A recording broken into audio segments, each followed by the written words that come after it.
Elissa, thanks for joining us today. Yeah, thank you for having me. I've got to ask, because I thought it'd be the funnest way to start. Why HellQueen? Such an interesting name. It is an interesting name. I'll tell you, there is a backstory behind it. So originally, my channel, I went by the Badass Bartender. And then I did not really think about trademarks or anything like that, especially when you're starting off. You know, it was a cool name. No one had taken that URL was still open. Yeah. That handle. Sure. Yeah. So I was like, oh, the Badass Bartender. Absolutely. And then when it started to become a little bit more of a thing and I wanted to be able to monetize it, that's when I started to have to take it a little bit more seriously and look into trademarks and different things like that. And unfortunately, Badass Bartender had already been trademarked. And I contacted the person who owned it and asked them, like, would it be okay if I used it? They said no, which is 100% their right. And then they, of course, told me, like, now we also need you to stop using it. And I was like, fair. Additionally, yeah. And yeah, exactly. And so I really had to, I basically, I don't know if anyone's ever had to trademark anything, but you basically have to come up with like new words to be able to trademark something at this point. So I just searched and took like a whole month to just go through names and look it up on the trademark. Nope, someone has that. Nope, someone has that. And then when the word HellQueen kind of came to fruition and no one had trademarked it, I jumped on it immediately. Sold. Yeah. And yeah, exactly, sold. And it's been, so far, it seems like we made a good move. Were there any names that like shocked you that someone had already trademarked them? No, it was mostly like I was trying to stick within that kind of like, I think one of the like themes that I like to stick with my brand is kind of like a, kind of rock and roll kind of vibes. And so, there was like cocktails with the queen or queen this or queen that or, something, also kind of leaning into that like feminist kind of vibes as well. And they were just all taken. So when I don't even remember how I came up with HellQueen or something like that. But the minute I saw that it wasn't trademarked, I was like, immediately take it. Well, there's Hell's Angels, so maybe somewhere in there it was, yeah. Hell's Angels, yeah. I think the only story that a lot of bartenders will know about trademarks is Sky. Because there's that classic one where they tried to name their vodka Sky, and the lawyer was like, that's too common a name. No way you're going to trademark it. It was like, add another Y. Let's just get this out of here. Like, send it off. Yeah. Okay.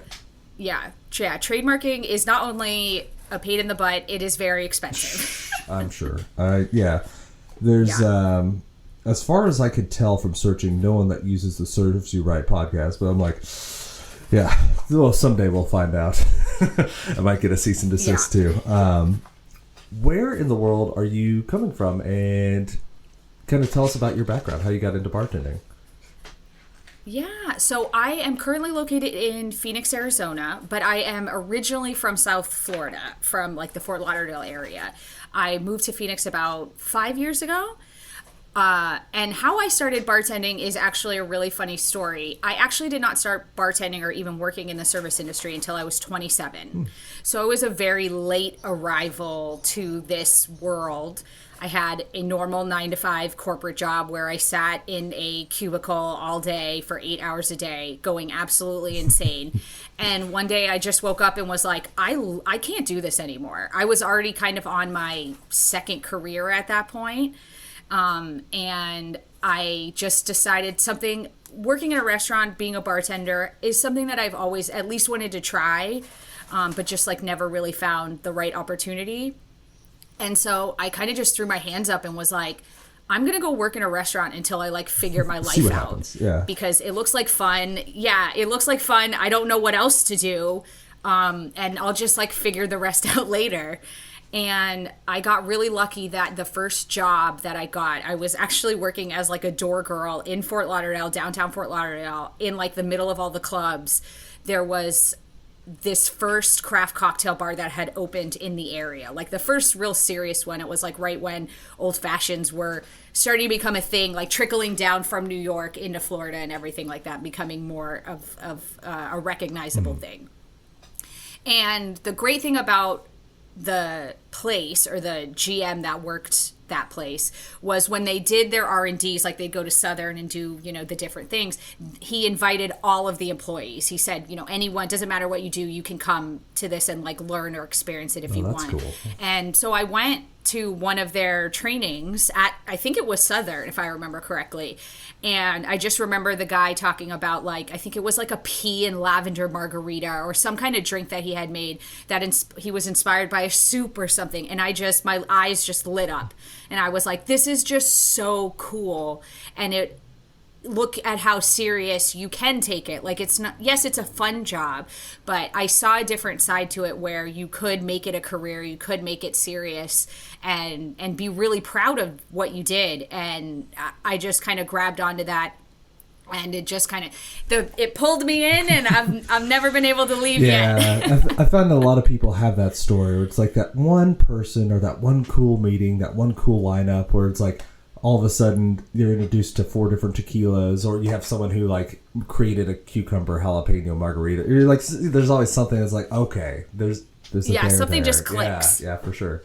Presumably you were not bartending at this time, if I understood. Like, you're probably like host server sort of thing. Or...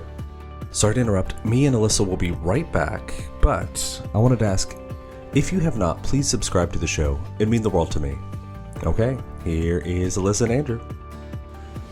Yeah, I was just hosting. I was like kind of working as like a host, door girl, floor management kind of thing. Just like managing like VIP tables when they'd come in, and mostly a hostess. I mean, realistically, I was a hostess at this point. And then, of course, I moved up into serving and got my feet wet doing that, and then found my groove that, and then, whoever I was working for, I let them know I wanted to bartend, and eventually I started bartending and then got my feet wet into that. I started in high volume, working just at like sports bars and things that weren't like, super crafty. And then I moved, new after I felt like I had done everything I could. I moved into craft cocktails, and then started working at some more craft cocktail bars, and then I started, social media, and take it off from there. Yeah.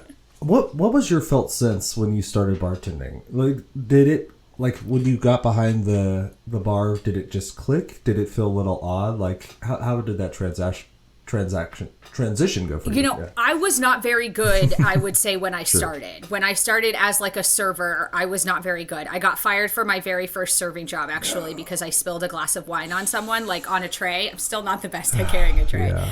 But yeah, I got fired immediately. And so I was kind of a mess when I first started. But then, I don't know, it just kind of clicked at some point, and the next place I worked, I ended up becoming one of their top servers, their top people. And then, moving into bartending, I, it was rough when I first started, of course. And then, moved up, just kept working at it, kept doing it, kept getting better and getting better. And, and then it just kind of clicked at some point. I'm not sure exactly when it clicked, but it clicked at some point, and then I've kind of been a beast of a bartender ever since. You look up and you're like, whoa, I worked that whole well shift. Okay, cool, yeah. Yeah. Are you familiar with Jeffrey Morgenthaler?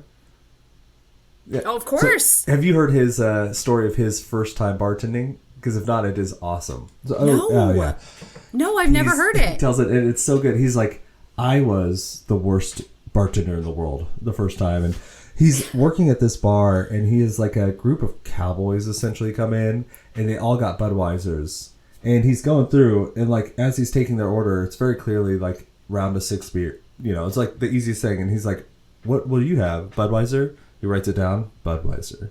The next guy's like, "What will you have? Budweiser?" Budweiser. And then he brings them over, and he's like, one by one, Budweiser, sits it down, just like needlessly slow, and he was like, they looked at me like I was high or like.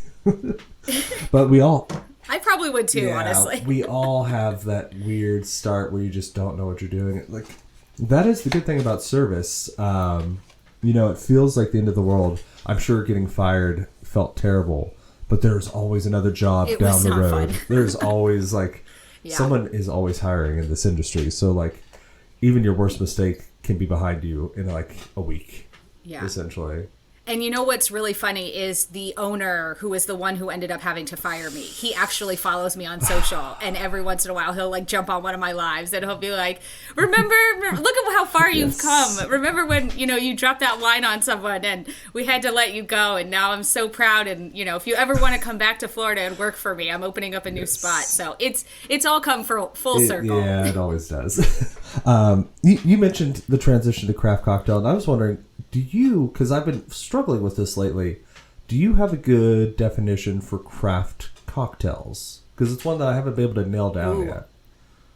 Yeah, to me, even though craft cocktails gets thrown around really loosely at this point. Basically, it doesn't matter what kind of bar or restaurant you work at, you are expected to have some version of like craft cocktails.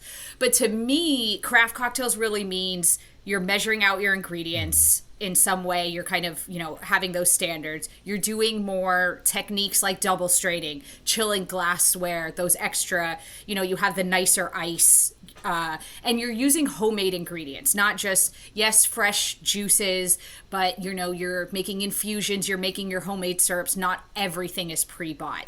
I think those kind of things need to be on a checklist if you really want to say that you do craft cocktails. I like that, yeah.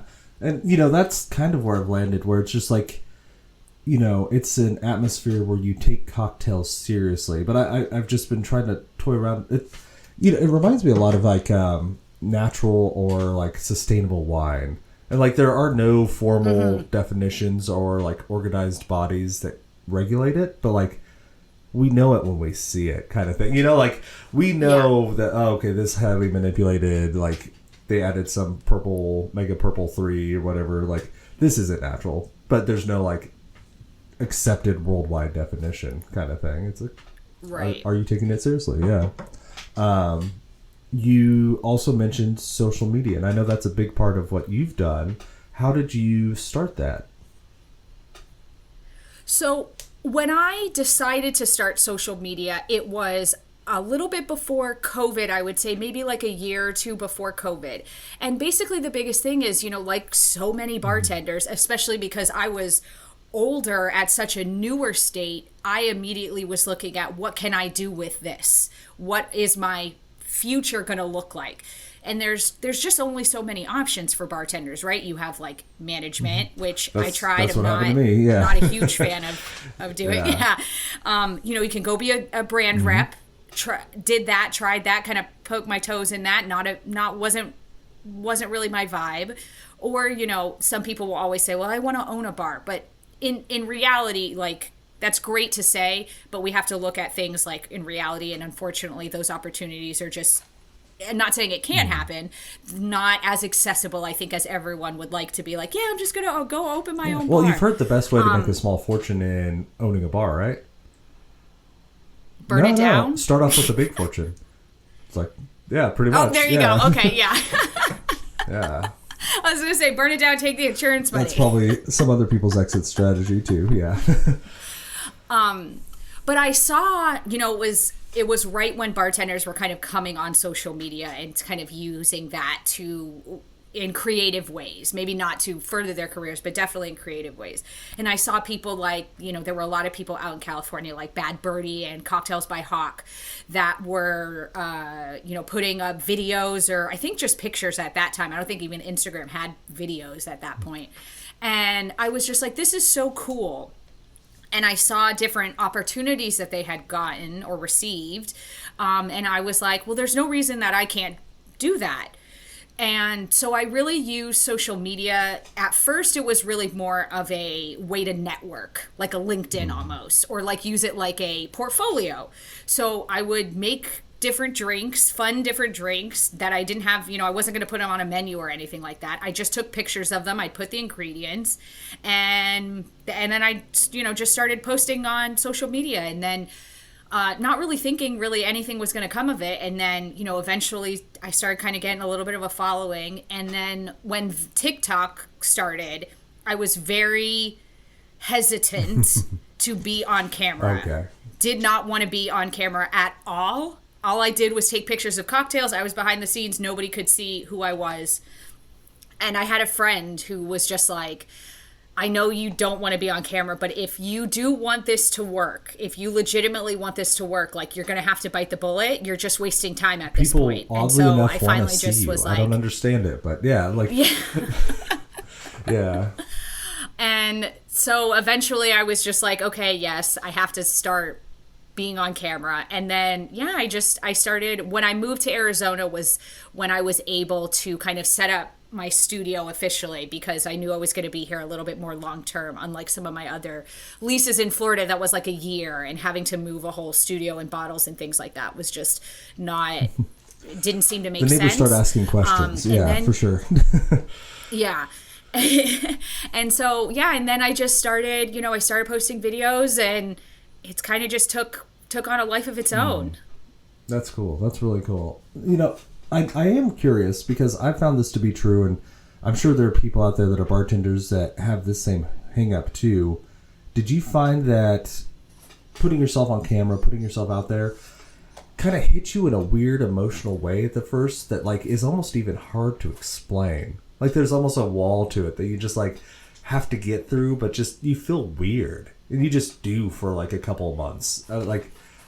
Absolutely. Yeah. Watching yourself back on camera, just having the realization that other people are watching you and, like, able to have their own feelings and thoughts about things. Yeah. It can be very, very nerve-wracking. Yeah. And I mean, there's almost like, I don't know, there's one clip of me that did huge numbers quickly for no reason. And it's like, I remember thinking, like, 160,000 people have watched this. Like, and it was like in a couple weeks where I'm like, oh, like, you almost feel like people watching you. but it's weird, because once you get through that, it's also very empowering, because it's like all the weird things that you feared, when they don't destroy your world, it's like, oh, it was just like some weird mental hang up I had, like, it didn't matter at all. Yeah. And I mean, I'm at the point where I almost have to block it off that many people watch me. Because if I really sit with it, like, I have a full, like, spin out about it. So I think that's helped me in the long run, because I'm able to talk to the camera in a way that doesn't feel like I'm talking to a camera. It just feels like I'm talking to people, but that's because I've literally blocked out the fact that anyone watches any of my stuff. You've blacked out, yes. Or grayed out or something, yeah. I do have to ask, because, a lot of what I've seen is some of the more recent stuff. I think it's very interesting, your What the Fuck Do I Do With This series that you're going through. Where did you get that idea? And do you mind telling us a little bit about that? I actually was not... Yeah, I wasn't the original person who came up with that. It was actually Liquor.com started a series called What the Fuck Do I Do With This many years ago. And then, for whatever reason, they stopped doing it. I was a huge fan of the series when they started doing it, because I thought it was so beneficial to me personally. And I just remember being like, oh, this is so fun. And then I kept going back, and they just weren't doing it anymore.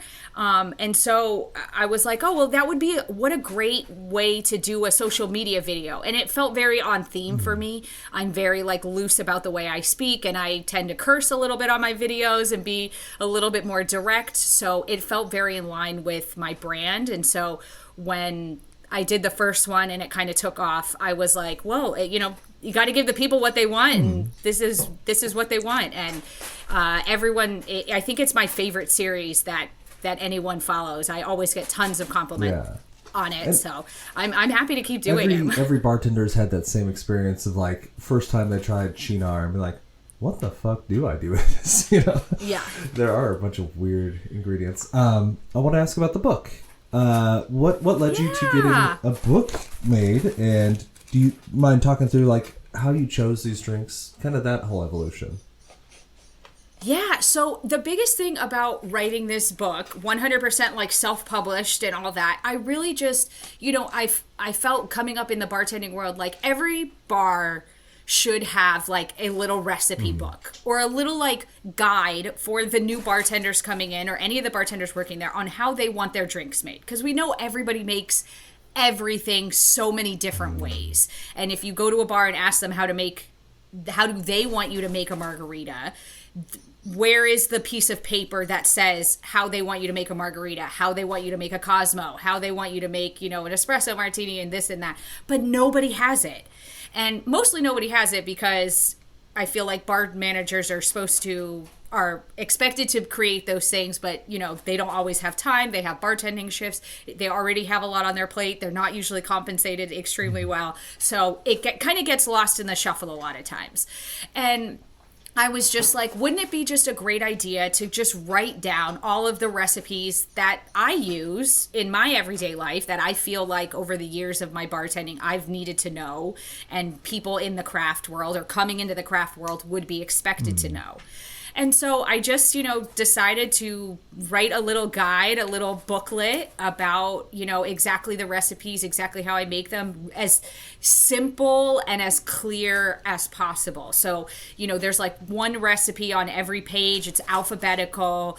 There's room in the note, in the margins for notes. There's, a couple like easy syrup guides, simple syrup, demerara syrup, honey syrup, agave syrup, just the basics. But I really didn't want to keep anything complicated. I wanted to just have the most basic cocktails that everyone needs to know when they go into some kind of craft bar, from that high volume into that craft space. Here is a great hit the ground running starting guide for you. At least you have the reference of what some of these cocktails are, how to make them, and then if you get into the more craft, they're hopefully going to tell you, they're going to have variations and things like that, and they're going to tell you how they specifically want you to make them. But at least here you have like a good starting point. Yeah, I mean that is a good point. A lot of bartenders, if they start off, usually it is in like that volume spots, the like more sportsy, and then like you go step up, and then like you're in a restaurant that has not just beer and shot anymore, and then like your guest orders an apple martini. Like at least here you're gonna have some drink that is like gonna at least hit the mark for them, and maybe they make it and they find out the bar manager's like, no, our house apple martini has XYZ, but at least they're gonna make them a drink that isn't gonna get sent back or something like that. Yeah. And I kind of wanted to, with this guide, who I was writing this guide for was more of the kind of average bartender who works at the average day bar and restaurant that says it does craft cocktails. But, again, that definition is a very loose definition. We don't even really have a good definition. The word craft cocktail gets around all the time. But at least we have a good starting point, because I just didn't feel like there was, at least that I have found, a really good, just clear, concise guide on how to make some of these more basic cocktails. It's always like the really crafty cocktails, but not how to like make a Bay Breeze or make a Sea Breeze or an apple martini. When you look at something like an apple martini in a craft cocktail book, it's like acid adjusted green, apple juice and da-da-da, which is fine. I love those recipes, but that is not accessible to the average bartender who's working at those average everyday restaurants that just say they do some kind of craft cocktails. Sure, yeah. And I could use the restaurant I work at as an example. We, I would bill us as a craft cocktail. We have the fresh squeezed juice. We've got the clear ice. But, 95% probably of our cocktails are the ones on the cocktail list. We have a list of 6 that include a old fashioned. Throw in margaritas, martinis. Like you're pretty much at like 95%. So like, maybe in an average 2-week period, we'll have like one Vieux Carré, one apple martini. It is, they're outliers, and we're organized enough that we have our own list. But if you're at a place that doesn't, now you have this, and I like that. I didn't think about your outline. You have enough space to where if you had this behind a bar, you could be like, yes, this is the last word, but John likes a little more of XYZ. Like the ability to leave notes is useful. Yeah. Yeah, I really wanted to work, like you said, to work behind a bar that was easily accessible. You could find recipes quickly. It's not a phone being lit up where you're looking like you're Googling and you're just seeing blogs and you're like, I don't know who to trust. Alphabetical, you can find it easy. There's tons of room for notes. There's extra pages in the back if you want to write notes. And I really wanted it to be able to be like a working bartender's book. Yeah. And there's no stories. Did you intentionally leave out pictures? I did. Mostly just because I knew, this has been my first like big project that I've done as a content creator, as a brand.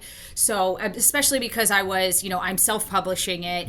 I don't have a lot of capital to really even put behind it. So I was really looking for like the path of least resistance, and, maybe one day we do a hard copy. I get a publisher, we do a hard copy, we do a professional photographer, we do pictures. But I wanted to keep it as simple as possible, not only for the bartenders, but also for me as well. Just to, you got to start slowly. Yeah, I mean, I have seen people deal with pictures in cocktail books. I used to work as a part-time thing with a lady named Natalie Bovis in Santa Fe, and just I wasn't even helping her for it, if I remember correctly, but she, like, all of her cocktail books have photos, and just the length and the extent of work that goes into even just like one or two at a time is just mind-numbing. Like, you really skipped a headache for yourself. Yeah, I just felt like how much value is it going to add? How much value do I have to put into that? And then how much is it going to add? And at the point that I am in my journey, I did not feel like it was the best investment of my time and my money.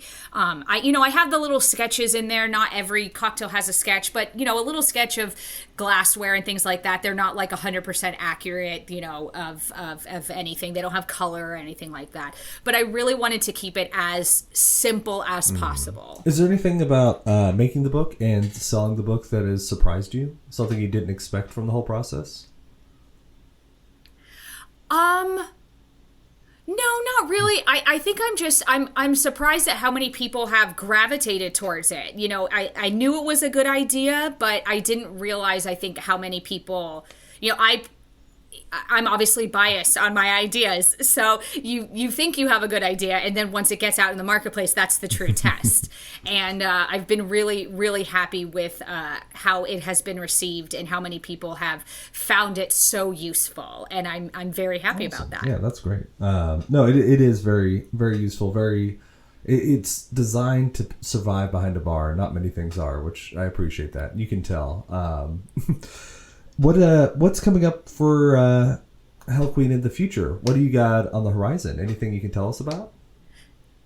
I do. I've got another really big. So this is the second, the book was the first big project, and then I have another big project. So for me, social media has not been about like a destination of being a content creator. It has always been for me building a following that I could then utilize when it came to creating a brand and inevitably creating products under that brand. So I am very excited that I am soon going to be launching my first product. I have a line of tinctures that I am producing, and I will slowly be releasing. So the first one is actually going to be a salted vanilla tincture. It's going to be called Misogynist Tears. Oh, cool. So there's 4 different flavors I'm going to be releasing. Yeah, they all have fun names. The second one is going to be a salted chili tincture, like a habanero tincture. It's going to be called Feminine Rage.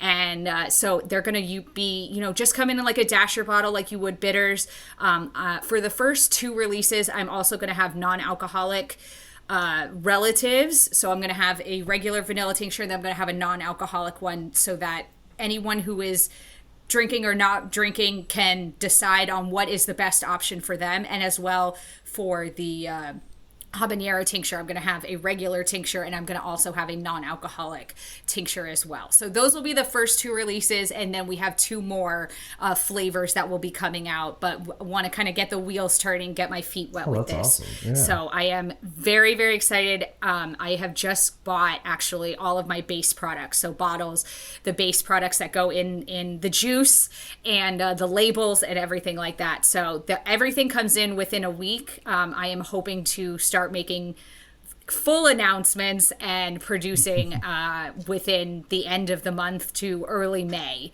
So I'm so excited. This has been the dream. And after that, I mean, the sky's the limit. I have a lot of really big ideas of other products that I want to start developing and hopefully producing as well. That's awesome. I have a couple questions if I can. Yeah, absolutely. So my first thought is, why call it a tincture versus bitters? Is there an important distinction? For me, I just think it doesn't have that bitter element, right? It's not going to have any like wormwood or birch or anything like that would deliver. It's the vanilla tincture is straight like vanilla and salt. So it is a straight vanilla extract with also salt added. So works really great in espresso martinis if you want that vanilla element, but you don't want to have a vanilla vodka, an extra bottle, porn star martinis, anything that you want to add some kind of vanilla element to, it works fantastic. And then having that salt element just kind of adds as if you were adding a saline to any kind of cocktail. Just helps enhance the cocktail a little bit more. And then the habanero tincture, similar to the way we would use any other kind of fire tincture, fire water, or hot bitters, add some kind of spicy element, and then you have that salt in there that's just going to help pump up any cocktail that it's added to. Well, that's actually a really helpful distinction for me in the future too, because I also think, I think I've seen people with like fruit, they call them fruit bitters, but they're probably more accurately described as tinctures with that, because there's not that bittering agent. But I'm guessing they're just kind of saying, okay, people are used to putting small dashes of bitters in, so it's like use that term to market it so they know what to do with it, maybe. Yeah. Yeah, just because it doesn't have that bitter element to it, I didn't want people to be confused on what they were actually getting. That makes sense. What is the process for making and distributing? All right, I am sorry to interrupt again. Me and Elissa got a little out of hand. We started talking about her business and she went into some things that are not released yet. So she asked me not to release them in the podcast. To find out more about what she's bringing out and some of her new products, you're going to have to go and check out her page, follow the links in the show notes, and yeah, we'll get right back into Elissa and Andrew post discussion of the products that are coming. Enjoy. Making other products of which we would have to get special licenses and things like that. Perfect. Remind me after this. I'll send you Molly's contact info. She runs Bitter and Bitters in Santa Fe. Oh, we love that. They are true bitters because they do have bittering agents, but it's all spice-based bitters. So they have a different line of different spice-based, like a mole and togorashi, like all sorts of cool things, but definitely a cool process, and she's seen it all, so she wouldn't be a bad person to talk to about how she's done and how she has grown the brand and all that. So yeah, I love that. Yeah, I would love to connect with her. I did notice on your Instagram you do have videos of you bartending. I was wondering, are you still actively bartending in your like as a J-Dub? So I do not right now actively bartend. I decided to step away from my position at my previous bar to focus more on my brand and some other, like the tinctures and different things like that, getting that off the ground. That's not to say that I probably won't end up bartending again in some kind of capacity. I greatly miss it. It is mentally my anchor, I call it. So I will probably start looking for something that's a little bit less commitment or requires less commitment pretty soon, because I'm itching to get back behind the bar. I just love it so much. I get that for sure. You do it for so many years, you get so used to that level of stimulation and excitement, and now I only get to do it when things are going terribly wrong. Like I'll jump in to help with the well if something, well, and terribly wrong. I mean, also terribly right when we're super busy. Like that's right. It's the double side of the coin. I noticed me and then one of the girls I dated in college, we both ended up being runners afterwards, and I was like, isn't that interesting? Because I never would have thought of either of us as healthy people. And she's like, well, people that, are different jobs and occupations that have a lot of dopamine, what do they end up doing when they get healthy? It's like, oh yeah. It's like, if I don't have the stimulation of bartending every day, I guess I just got to run a lot. But yeah, you need to have this like physical outlet. I'm right there with you because I'm a runner as well. So I never used to, the way my schedule worked, I was, trying to balance a 9 to 5 and then work at a bar till 2 a.m. I was never able to do really, working was my exercise. But now that I'm only on my 9 to 5, I get up every morning, I run every morning. I need that physical outlet the way that bartending is, for me to survive. Sure, yeah. No, I mean, my wife works from home and, she does have breaks every once in a while in her busyness, but yesterday she was super busy. And like it occurred to me because I was offering to do something for her and she's like, no, I want to do it. And like she hadn't moved from like a spot in front of a computer except to get like coffee and have a brief lunch for like 8 hours, like, and like, yeah. I may not be bartending, so I'm not using like my arms as much, but I am just circling the restaurant. Like I'm always on my feet. I couldn't imagine just sitting somewhere for 8 hours. Like it's it's definitely something that has taken me getting used to, not leaving my apartment or not leaving my space for so many hours. And again, just like your wife, sitting in the same spot, just being on the computer or editing videos for like 10 hours straight.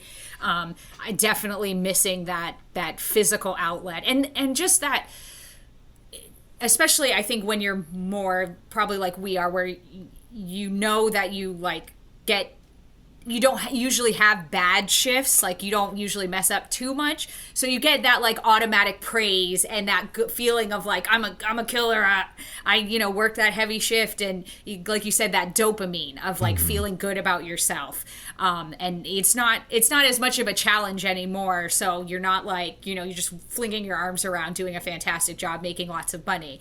And definitely you can see why you'd miss that. Yeah, no, that's a very, very good point. I like that. Yeah, the bad shifts I had towards the end of my bartending career before I transitioned to management, it was more like I had to cut someone off. Like it was more about the quality of the guests, not the quality of my performance. Right. If you had to go back, you could give yourself, young you starting on this path, any advice? What would you say to yourself? Oh, I wish I could just give myself a little more confidence. Okay. I'm not, as much as I'm sure, that's probably why my brand is particularly strong, comes off very strong. It's like rock and roll feminist, I curse, everything like that. You won't be able to see this on the audio, but look at the picture there. Isn't that brilliant? It's actually one of my tattoo artists actually designed that, and it's it's supposed to be me. Awesome. And I was like, wow, is that how you see me? Like, that's amazing. I just wish I could give my younger self a little bit more confidence. The bar industry is very, especially when you're like newer coming in and moving into that craft cocktails, it's really intimidating. For sure. And it's a lot to grasp and learn, and to go from like, not taking it seriously to taking it seriously, and things like that. It can be very nerve-wracking, and I wish I could just bump that girl's confidence up. Like, look at all you've done. Look at all you're going to do. Don't sweat the small stuff. You got this. Sure. Yeah, I like the way you said that, just taking it seriously. And like, if there's one thing I did well, I didn't even do it consciously, but I was just very interested in the bar. Part of that, in the first bar that I ever worked in, I had a crush on one of the bartenders, but so I wanted to go and help him. But once I got in there, it was a fresh fruit bar, and I thought that it was so cool. And I was just a bar back, and so I was studying it all the time, and I didn't know what I was studying. I was just reading books. Like, I wasn't intentionally taking it seriously, but I was interested in it, and interested enough that I started to learn things. But it is a job, it's a profession, and it's a thing that if you take seriously, you will figure it out. And it's cool, at the end of the day. Like, there's a lot of terrible jobs. This isn't one of them. Most of the time. Yeah, it really is. Like, I mean, I don't know how many jobs you can ask to be any more fun, make more money, have like, yes, you have to have commitment for yourself, but like, you know, you don't have to technically be committed in the way you think of like with corporates and different things like that. But yeah, I mean, it's just a fun job. Yeah. And I mean, this isn't to negate all the parts of the job that suck. Yes, you get out at 3 a.m. Yes, Tuesday lunch shift sucks. Yes, like, you know, that lunch shift at that bar that you were making great money at on Friday and Saturday, when you do that Wednesday lunch shift, that one regular that comes in every time that just is annoying and drinks Corona Light. You're like, there are all these little things about it that can grate on you and really wear you down. But I do believe on balance that the good does often outweigh the bad. Yeah, definitely. Awesome. Well, I think as we're coming up at the end, someone who's listening to this at home, where could they go to find out more about you and your brand? So you can find me on social media at HellQueen Cocktails, all lowercase, all one word, and on my website at hellqueencocktails.com. Awesome. And, you know, if you are listening to this and you didn't have the ability to write that down, I will have that in the show notes, so you can just click on that, make it easy. HellQueen, thanks for coming on and talking to us today. Yeah, thank you so much for having me. Is there anything before we say goodbye that you'd be sad we didn't cover? No, I think we covered everything. The book, the tinctures, how I got here. I think that was a great thing we did. Well, if you are ever in Omaha, come get a drink, and I'll do the same next time I'm in Phoenix. Maybe for definitely Arizona Cocktail Week. You never know.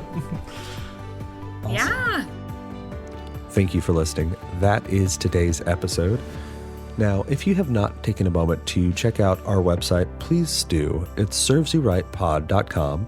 We have past episodes and all sorts of other things there. If you want to get in touch with me, that's the place to do it. I do appreciate that you've given me your most valuable asset, your time and attention. So thank you for listening. And stay tuned. We have some really cool guests coming up. I would hate it if you missed it.